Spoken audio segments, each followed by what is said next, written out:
As we ring this bowl, we come together. We take a moment to center ourselves in this space, in this moment, and in this community.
in the emails that go back and forth between the musician there, what I said was, bring us joy, bring us energy. And that is what Catherine and I hope to do for everyone this morning. I'm Sue Browning. I am the minister who's honored to serve this congregation. It's the Unitarian Universalists of the Chester River, where our mission is to inspire, inform, and support all who seek spiritual growth and a more equal and just community. We welcome everyone here, and we welcome our online crew, and we give gratitude, of course, to our mighty tech team and all who make services possible. At the core of our faith is a commitment to move toward a world which is equitable and compassionate. And it's about our commitment, our readiness to walk together on that journey. And we invite all to be a part of this circle. As I said, Catherine Brooks is partnering with me today, partly as our worship support, but mostly as a member of the stewardship team, and we will be talking about that throughout the service. If you have questions about Unitarian Universalism or this congregation, be sure to check in with anyone with a name tag, with our greeters, track us down during the week, and make sure we've answered your questions and you have a chance to consider being a part of our circle. We do have a few announcements today before we light our chalice. Basically 3, and I want to make sure, where is that third one? They disappear. Here they are. First of all, Reflections, which is our newsletter, was a little longer than usual. Make sure to all the way click through and check the index in the pink section. You can get to all the parts, but it was a little bit long, so click a lot would be the essence of that. On Valentine's Day, February 14th at Decker Theater at Washington College, they're going to show the film Get on the Bus. It will be actually a premiere. A lot of us have seen advanced premieres.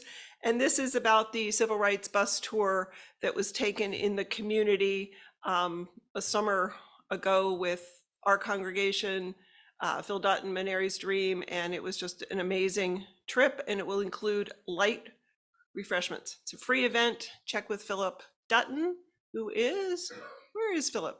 If you have any questions.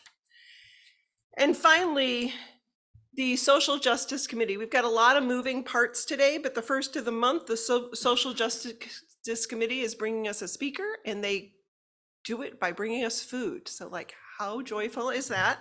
So our guest will be Jill Tolbert, and she is going to be reflecting some on the bus and some of the things she knows as a teacher in the community. So please stay afterwards. And this also, and we'll talk a tinge more about this at the offertory, is part of supporting this month's outreach collection partner, Manery's Dream. And if you have questions about that, we can talk a little bit about that later.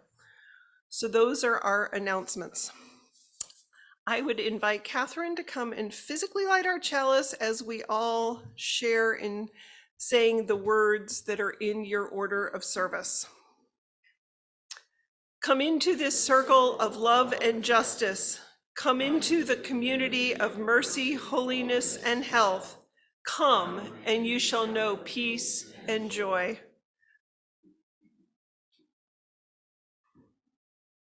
We light our chalice in that spirit of joy and connection this morning. Our first hymn is number 361, and it is Enter, Rejoice, and Come In. And we're going to sing and keep Michael playing us really fast through this so we all feel that energy this morning. All 5 verses? Oh, sure. Let's just do it. And we'll just speed up each time. No, I'm just kidding. I think it's okay. Yeah, we have time. Yeah, we'll do all 5. They're not that long. But thank you for asking. And yes, all 5 verses of Enter, Rejoice, and Come In.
job. Good job. Getting these muscles and all of our hearts moving after a bit of a dreary January. So our theme for the stewardship campaign is joy in connection. And we are going to talk about the joy we have of being together here. But I invite you for our time of reflection, our time of centering, to think even more broadly, more expansively on what brings us both joy and amazement. Our reading is called Nourished, and it's by Reverend J. Wolin. When I look up into the night sky, I am in awe of all that is. There is a faraway galaxy. A star has died, yet it is still bright for my eyes to see, bright for my eyes to make a wish upon. When I walk in the ocean, I feel the waves rush across my feet, and I feel a certain peace with the world.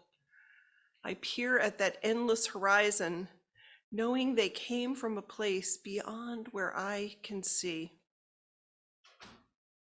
When I sit around the fire, I feel its warmth enter me without ever touching me, and I feel safe from the unknown.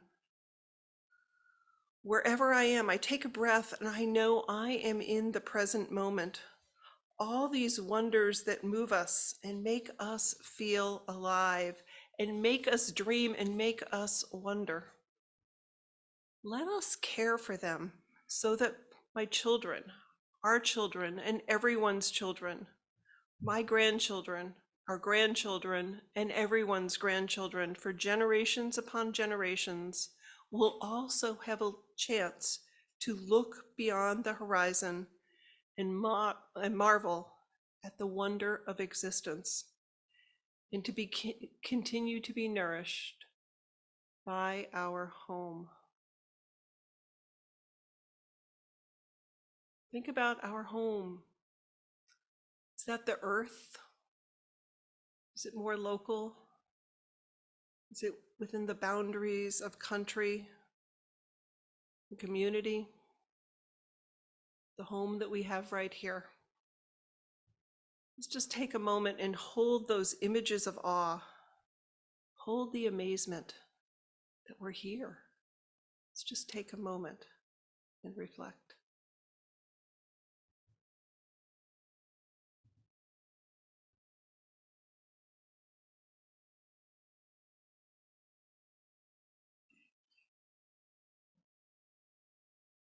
And as part of that awe, take a moment and reflect on all the care and stewardship, all the commitments it takes to appreciate and to assure that this continues.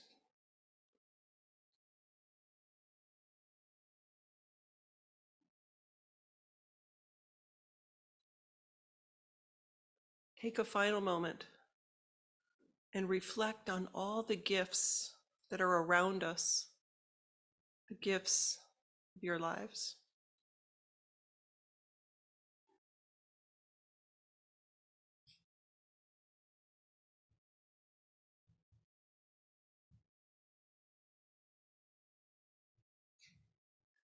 Amen. Catherine will now lead us in our acknowledgements of the heart.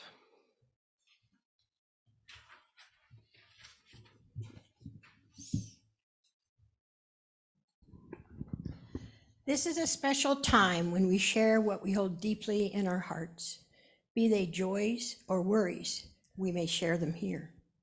I'll light the first candle for all those facing war, natural disaster, and ongoing injustices in the world. You're invited to come to the mic and share what is in your heart.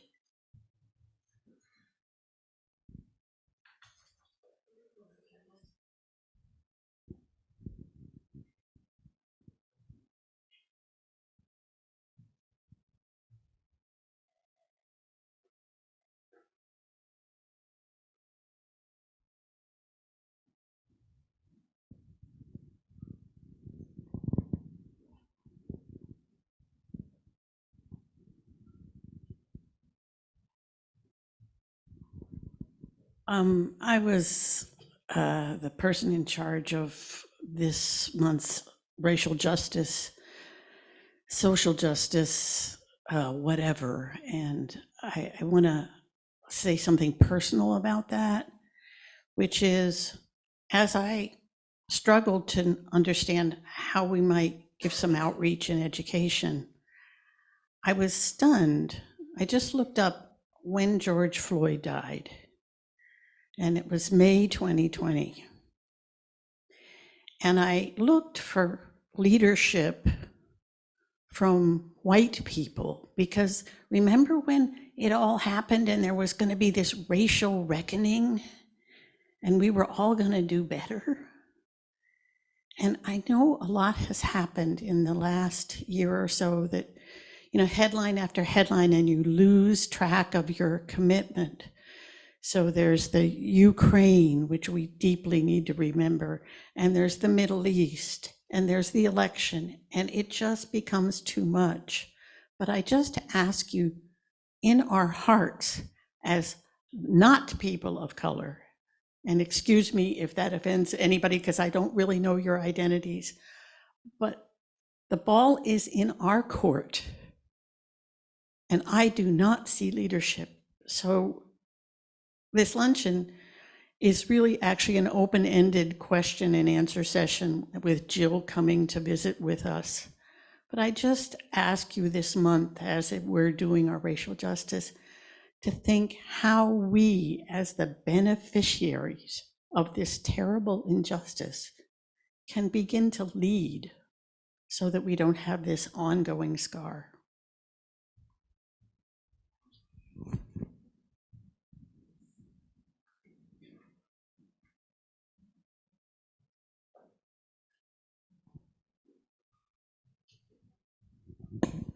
Morning, everyone. I just wanted to let you know that I plunged yesterday at Sandy Point Park. and it was extremely cold. But it was well worth it. And so just thanks for the claps.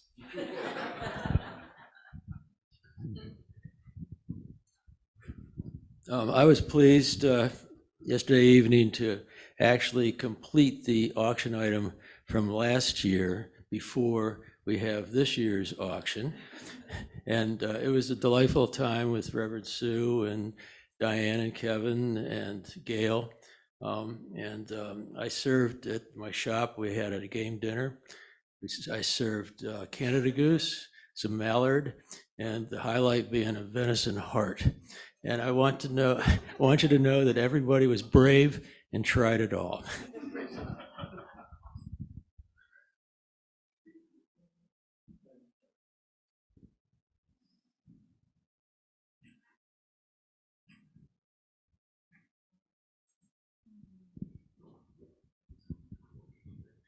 Thank you. Good morning. I just want to say first how happy I am to be here in person with you all. You are a gorgeous community of human beings, my gosh. And one of the human beings here that I want to especially thank is my wonderful, amazing wife. I don't know how she has put up with me so well. Of course, I have to put up with her too. Anyway, it's great to be back, and I have missed you all so very much, and it's great to be here. Thanks.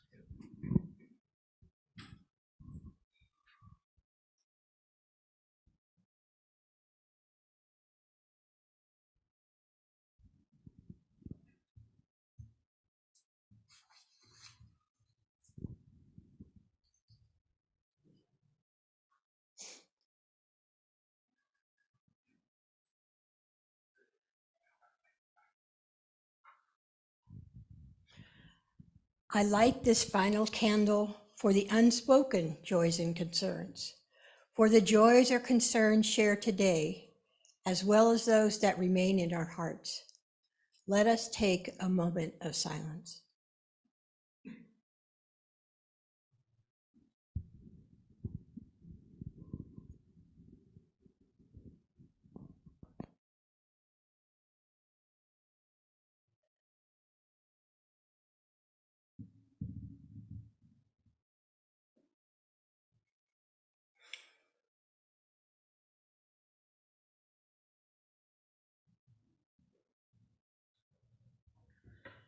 Blessed be.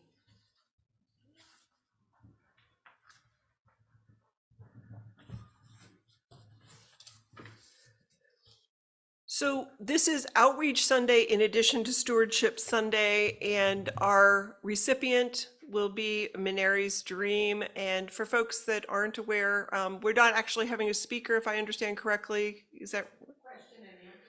The question and answer will answer your questions, but Mineri's Dream is just an amazing partnership when they had purchased the American Legion group, and the group started 3 or 4 years ago. And it's just an amazing place in the community that really brings all ages and backgrounds together to live both in joy and in growth and development together. So our morning offering will now be collected and gratefully received, and the proceeds go to Mineri's Dream. If you put it in the basket, great. You can also do it online. Just make sure to note that later on.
You don't need a whole orchestra. You can do it. Great. Thank you. Okay. We accumulate paper up here. It just happens. So a few years ago, my husband and I had a chance to spend a day at the Kennedy Space Center down in Florida. How many folks have been there at some point? You never know how many people when you ask that question. That was a lot of you, just so you know. So the scale of the place just amazed me. It is about 220 square miles. So just picture what that needs to be. And there's the museum sections that are miles apart. You take a bus, and there are just wildlife refuges all over the ground. There is, when you think of it, there was just meticulous care that went into every part of the space program. The planning, the equipment, the training. We just rewatched Hidden Figures the other night. It's one of my favorite movies. So there was just this great imagination at every step. There was a lot of places that are country. Some of us remember being in classrooms when you were little for just a time of unbridled joy. But while I recall all those launches of my childhood and young adult life, I recall the tragedies too. As I walked through the museums at the Space Center, the minister in me was going, they've got to have a place to talk about the sad stuff too, some of the tragedies. And I did find that room. There is a room where they look at all the lives that were lost, and it was both tasteful, it was reverent. And for the shuttle astronauts who had died during the missions, each one had a glass display with their own picture and 3 or 4 items of memorabilia. These men and women were not only astronauts, they had other deep passions. As busy as they were, they had interests from wildflowers to wood carvings to scout leadership, places where they had found fulfillment, they had found joy. I think to be an astronaut, to both take the risks and be part of that movement, you had to be finding your joy in multiple places. One of these astronauts displayed, there was a quote that has just stuck with me for years. It was something like, and I still wish I'd written it down, "May my light burn brightly in my sphere of influence." May my light burn brightly in my sphere of influence.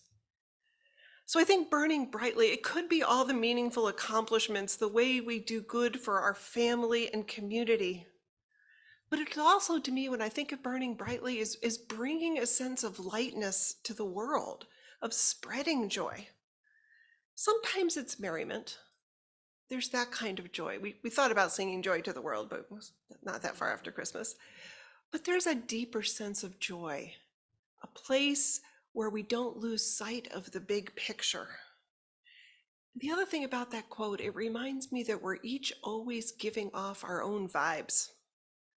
We hear that in the song, and I'll never be able to hear the song without picturing Philip's and Linda's grandchildren singing it, "This little light of mine, I'm gonna let it shine." So we spread our joy to those that are closest to us, that are sort of our sphere. But I think we can think of our sphere. If we think of all the things we can think of, it's also the people we are likely to meet, that we might bump into. And maybe the sphere is that reminder that things we've done years ago are still rippling out. Maybe you created some art that you gave away or you sold, and that is still being influenced, being passed on in different places. Maybe it was the time that you were a teacher and you modeled kindness to a student. And that student is 40, 50 years old now, passing it on in a different way. So I think as I think of that phrase about what our burning light does, there's a sense of light shining and bringing in connection. There's a sense of warmth too. I think of a fire both drawing us in as the warmth is going out. Think of the cycles, that cycle of joy being part of our well-being. Back when I was in seminary, I had a professor, it was probably one of my first courses there, and I took a course in something called pastoral care. And that's pretty much, it's, in seminary, probably the first, I think it was 30 credits, 10, 15 courses. Everybody takes the same courses. And pastoral care is one of the things that you needed to learn about. And generally that is, how are you, whether you're going to be a minister, you're going to live out your life in some other way, how are you going to walk with folks in times of challenge? How are you going to walk with them during sickness or loneliness? How are you going to walk with folks who are doing the caregiving? She was amazing. And she tells the story that at some point she realized each time she taught this class, and she was sort of a young, relatively young, bubbly person. She was a United Church of Christ. She was a minister. She realized she was bringing so much heaviness each week, and the students look longer and longer in face about all this pain they're going to have to walk with people on. And she thought about joy. What a privilege she needed to teach us it was to get to walk with people. So there was the joy in our life, but she also started realizing that joy was part of the lives of those people who were suffering. It's not one-dimensional.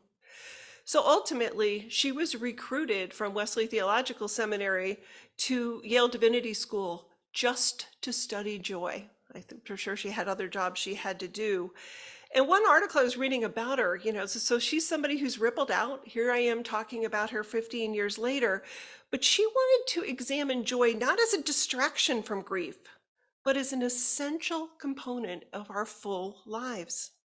And she felt that part of our own life was to nurture the capacity for joy, to make sure that the space it could take up was nurtured and enlarged. And she was writing from a Christian perspective, and she shared in this one article, in pastoral care, we have to be prepared to face people's difficulties, but it is possible to become so crisis-oriented that we miss the joy in their lives, and we forget the power of God's grace. Depending on your UU theology, you can think of God's grace as the gifts that are all around us, whether it's the crisp skies or the warmth of that fire, the coo of a baby that you see in the grocery store or you see on Instagram, the satisfaction of a meal that just hits the spot.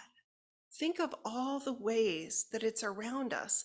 And what Professor Michelle found is that creating space for joy is not a secondary matter or a frill, but it is a central practice.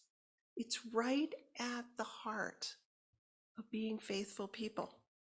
It's possible to establish more life-giving thoughts as we live our life so that we make them habit and that we don't carry around burdens that we don't need to carry. So that was her perspective.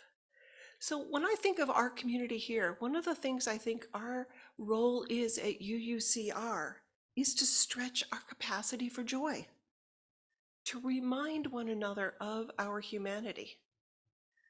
I think of us sometimes as being a launch pad for spreading light, to be a center of connection, to feel joy together, that's part of it.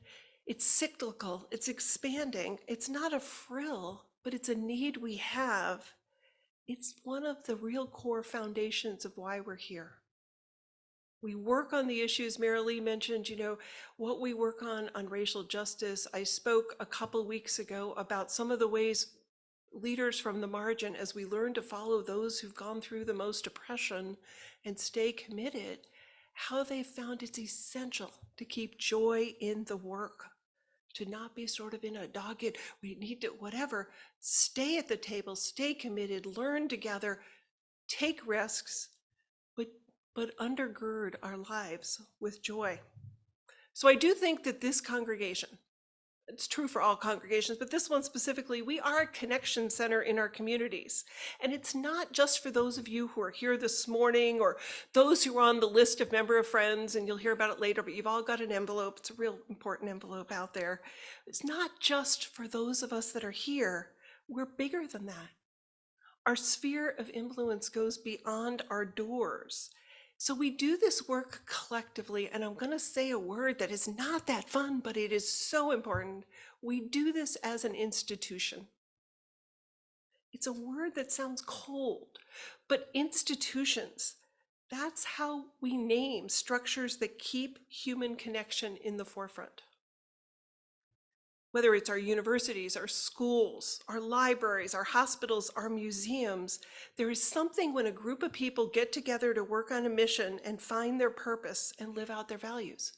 But one of the things they do, because they're not just here for right now or for right later, they need to keep their doors open for those who might need that open door, a place to land, a place to come in for a few weeks at a time.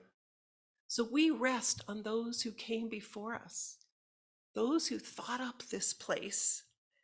And our job is this enlarging the capacity for joy.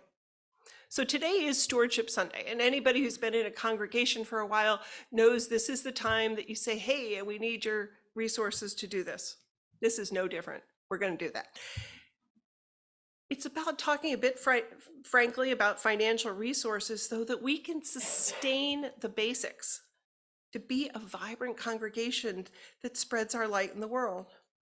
So how generous can you be this year to sustain this congregation? It will, of course, vary for each of us. Our capabilities financially vary widely, and we all know that. We know that in our world, and this is just a practical reality. It's wonderful that we come together from all that parts of difference, and we all need all of us to make it. So we do what we can. So I probably should have read the stewardship letter before I said to Catherine, hey, would you send me the stewardship letter yesterday? One of the things it says in your letter, which I don't necessarily not agree with, but I sort of don't. It says, quote, a pledge drive is not generally a joyful affair, but it does directly connect our members and friends who take part in providing financial support. So that's probably true. We probably don't think of it as a joyful affair, because I think sometimes we think about parting with money and paying for something can feel painful, or at least unpleasant. I think we start at a place that we can, and again, I don't want to generalize, checkbooks out, it's fine, write as big a check as you can. But sometimes I think we think if I spend the money on one thing, I'm going to have to sacrifice using it for another thing. For a lot of us, not to generalize, we don't like that feeling. Even if we don't know what that other thing is yet, we like that security of holding tight to what we have. And usually if I'm in this conversation, somebody then explains to me, my parents and my grandparents grew up in the Depression. It's all justified. That's something that can happen, and it is part of our culture. So maybe that fits. Maybe you think of that and you think of finances that way. Maybe you think it's not a joyful affair. I'd like to offer another perspective. How do you feel when you give a gift to a family member? Something you're really excited about. You can really imagine they're going to really like it. Have you ever boldly given a gift to someone that was larger than they expected, or different, or bigger? Have you ever picked up a tab for a meal and totally shocked someone? Have you ever given a car to a grandchild? So I ask you to think about, what did that giving feel like? Was it joyful? Was it satisfying? In that moment when you gave a part of yourself to another, could you feel connection? Could you feel that you were spreading some joy and letting your light shine through? Because I'd ask us to at least consider, what if your stewardship, if you think of it a little bit more as a gift to this community, the way that you help bring joy and connection into the world, the way that you help this institution have a presence that's a little bit bigger than even those that are here today.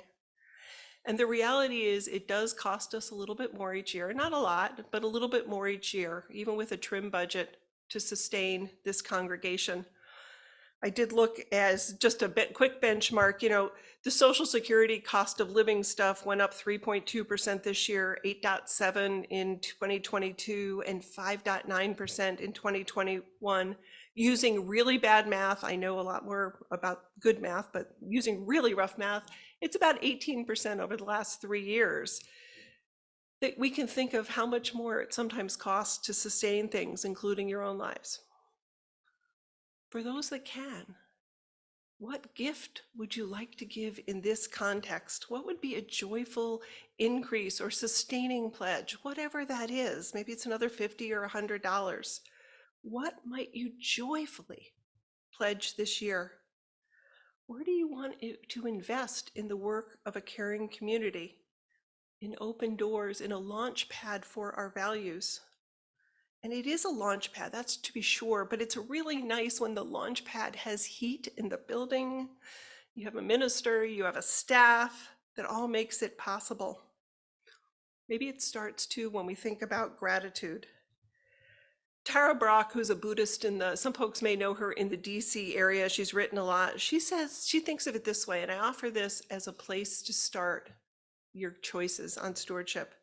She says this on gratitude. Gratitude is like breathing in, letting ourselves be touched by goodness in others and the world. Go back to that reading I did earlier, the space, the galaxies, the fires. So you can feel that touch of connection as you think about gratitude week to week, year to year, and our personal connections that we're grateful are right here. That's how we share our imagination. But then she looks and notes where gratitude brings us to generosity. She thinks if gratitude is the bringing in, generosity is how we breathe it out. It's our sense of mutual belonging and offering care. Because I think when we live joyfully, it takes some courage. It takes courage to step into risks, to step into relationships, to stay in the community. I think when we do that, we give up some certainty, and we don't always like that. We give up some control when we take the risk of stepping into commitment. But when we do so, we also are getting a different type of security. It's a way of living boldly and it's a lot about timing. So as Catherine gives you the next piece and she talks to you a little bit our stewardship, what I want to think about is, do you want to live joyfully now? Or is it something to put off in the name of security later? So you get some less predictability when you share a little bit more deeply, but in some ways you get more predictability. You've got connection. You have a sense of your light shining out now when it's most needed. So my hope is that we all find a path to joyfully give this year and sustain and enrich this community. It's a chance to live out what we talk about all the time. I get the letter and why they wrote it that way, but let's do whatever we do with joy and love and as a gift to one another, knowing some of us can share more and some of us can share a little bit less. Blessings. It's your turn. Keep that page because that's where I come back to.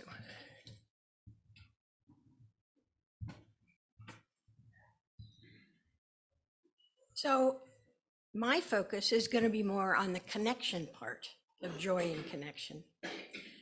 And as Sue does, I challenge you to think about this place, this space, whether it's this room, whether it's the meeting rooms, whether it's the garden we have, the picnics we have.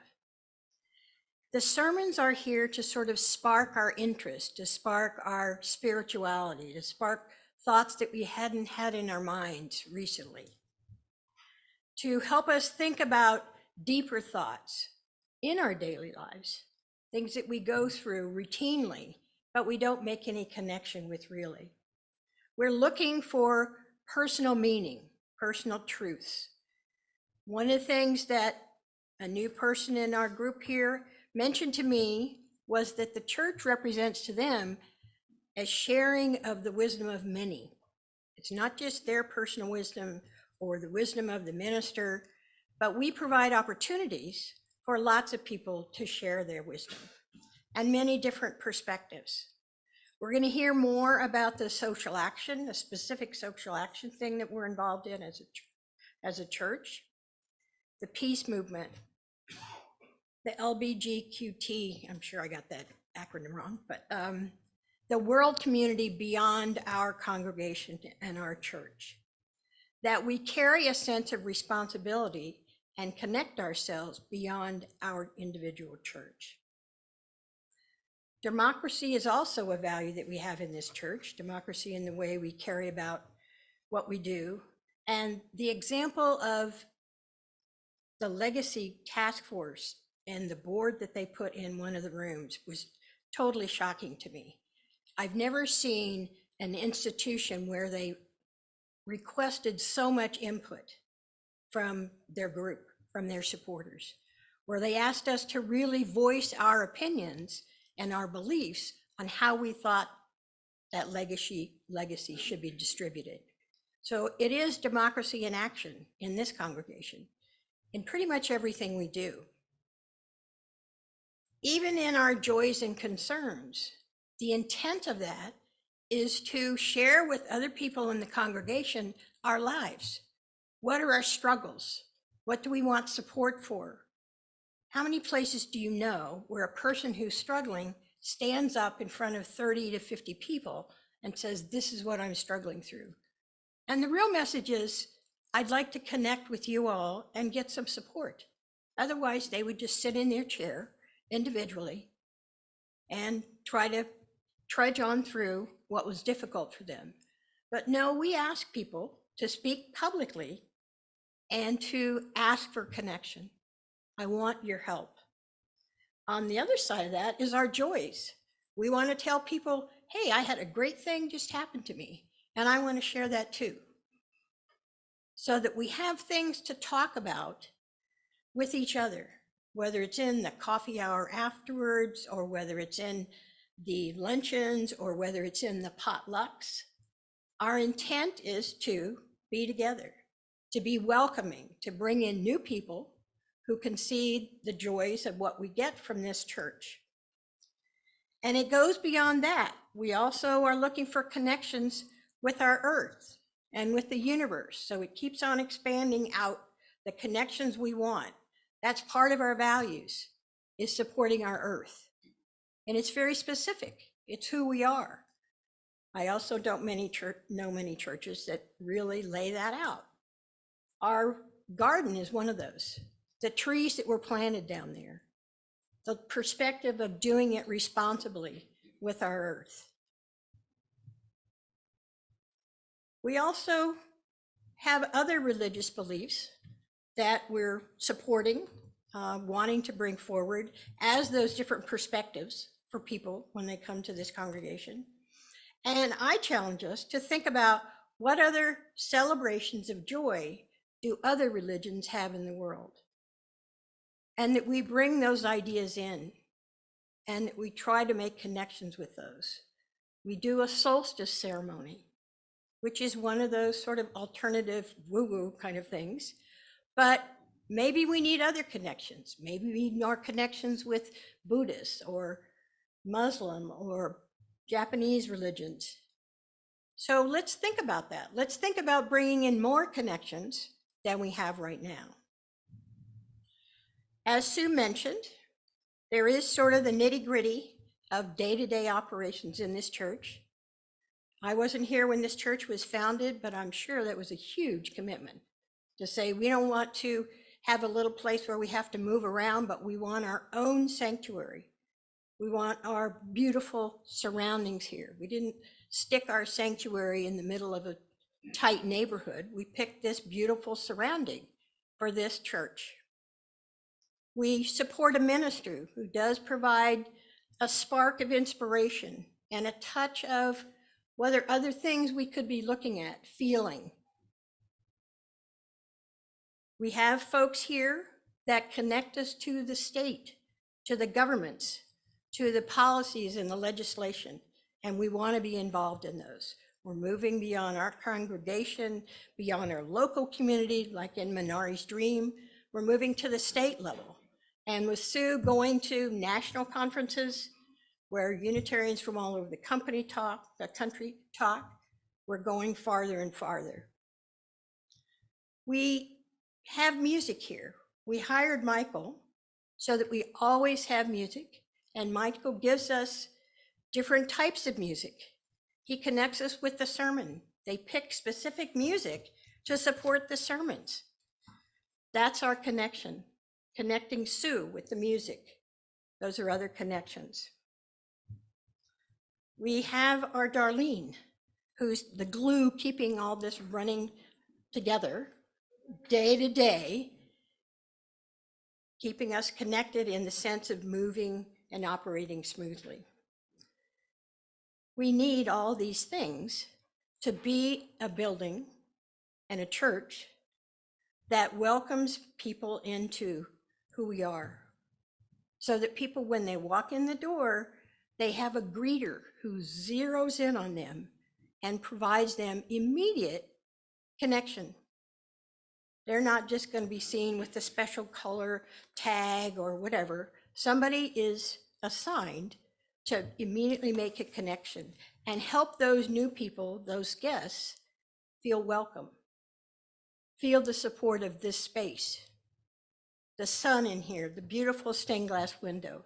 These are all intent on creating a space of warmth, of openness, of acceptance, no matter what your background is. So here we are at the stewardship campaign. And as Sue mentioned, we're asking you for your hard-earned money, whether it's you're working now or it's the money you saved for your retirement.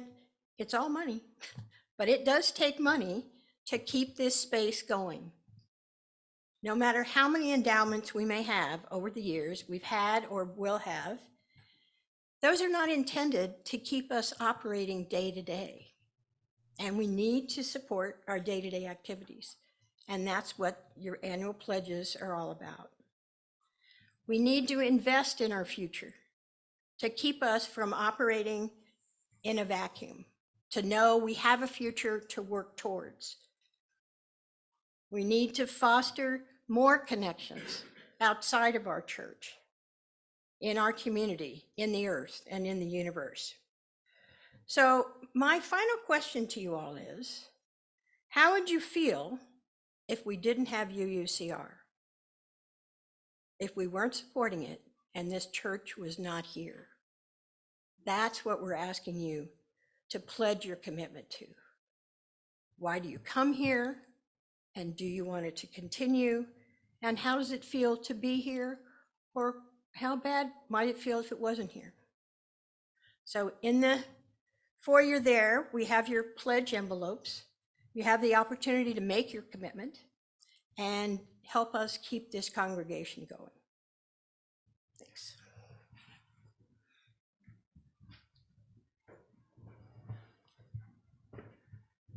So thank you, Catherine. You can think about your pledge next week, the way the timing worked, because we were so blessed to have social justice today. The actual questions on the budget are going to be answered next week. But if you have questions, MQ, people can probably answer them today, because why not just fill it out today? There's a little basket, joyfully drop it off, get some food, and think of that as a gift to your stewardship campaign, because they don't want to call you later. And they will. They will do it with love, because we do all of this understanding it. We all need all of us to make it. Our final hymn today is Love Will Guide Us. It is in your gray hymnal, and it is number 131. Please rise in body or spirit. We'll do this one fast too. We're good.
Please be seated. A quote as part of our closing words from Tagore. I slept and dreamt that life was joy. I awoke and saw that life was service. I acted and behold, service was joy. May we leave ready to shine our light. And may we trust that as we do that, as we live from our gifts, as we live from joy and not fear, we will help build a world centered on love, a love that will ripple out in ways that we will never know. Go in peace, my friends. Go in love. Go knowing love surrounds you wherever you may go.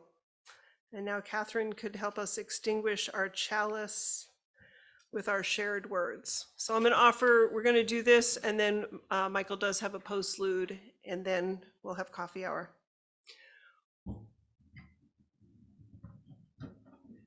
Thank you. Your words are in your order of service. We extinguish this flame, but not the light of truth, the warmth of community, or the fire of commitment. These we carry in our hearts until we meet again.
So you can rush out, get your pledge card. If you are so new that you don't have a pledge card, we can work that out. We can work that out. We literally we'll figure out blank forms. So thank you all for being here. Michael, thank you for the gift of music.